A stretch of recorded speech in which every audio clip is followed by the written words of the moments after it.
For the purpose of this task, I'm going to refer to a recent example of practice that was a multidisciplinary approach to teaching and learning that involved history, geography, mathematics, literacy, design technologies, and digital technologies.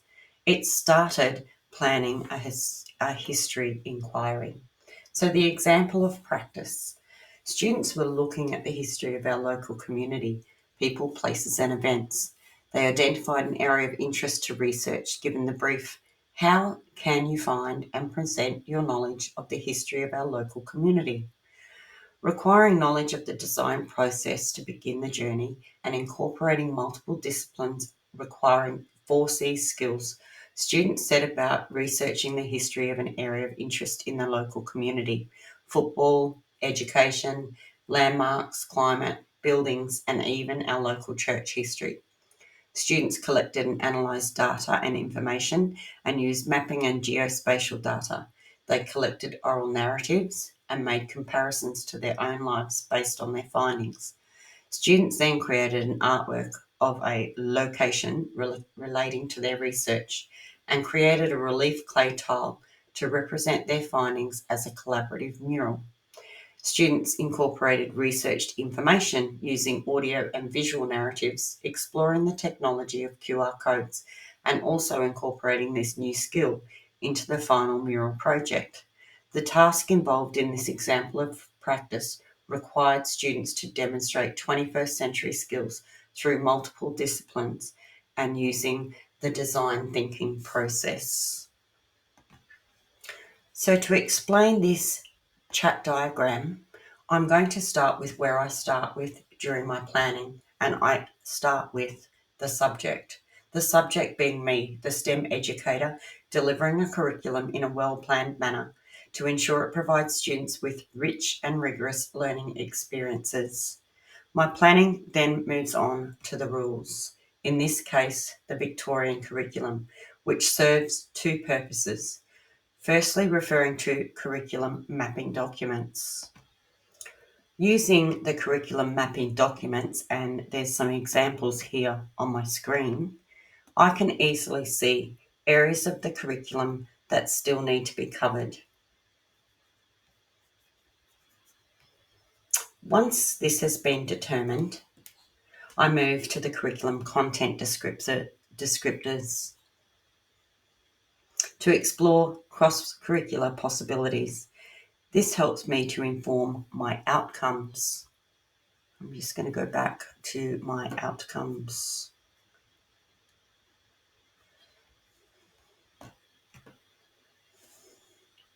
which is the third stage of how I plan learning experiences, using the curriculum content to identify key learning areas and key learning outcomes for the students.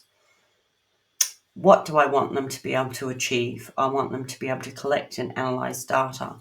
I want them to have meaningful learning experiences with greater depth of curriculum knowledge across disciplines. I want them to experience real world, authentic experiences, and I want them to have the capacity to design new things and transfer skills learnt to other disciplines. My planning then moves to the object, the planning of learning experiences themselves for my students. This planning occurs in short bursts to ensure authenticity to student voice and ensuring that the learning experiences move in the direction that the students are travelling. Tools is my next stop.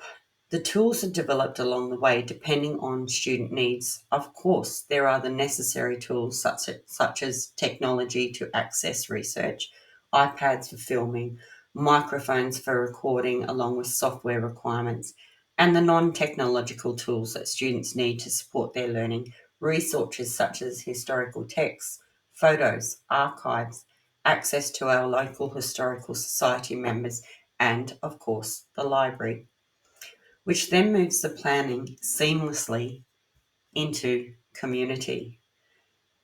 The students being central to the community and who will ultimately dictate what members of the community are needed to call on for supporting their learning. My role here is to facilitate and support students as they learn what they need. Other teachers, members of the wider community, even experts of discipline areas. Division of labour flows from community, ultimately. I'm the teacher and responsible for facilitating their learning experiences, but I am not the expert. The students will seek experts they need, and it will be my responsibility to support them in accessing those resources. I thought I'd share some photos with you of the process demonstrating collaboration,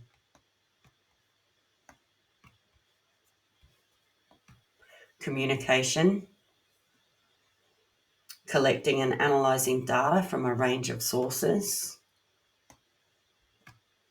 using maps, planning, visual arts, and so much more. The end result is a legacy these students leave to our school community. It's regularly admired by guests and is used by classes as a resource itself.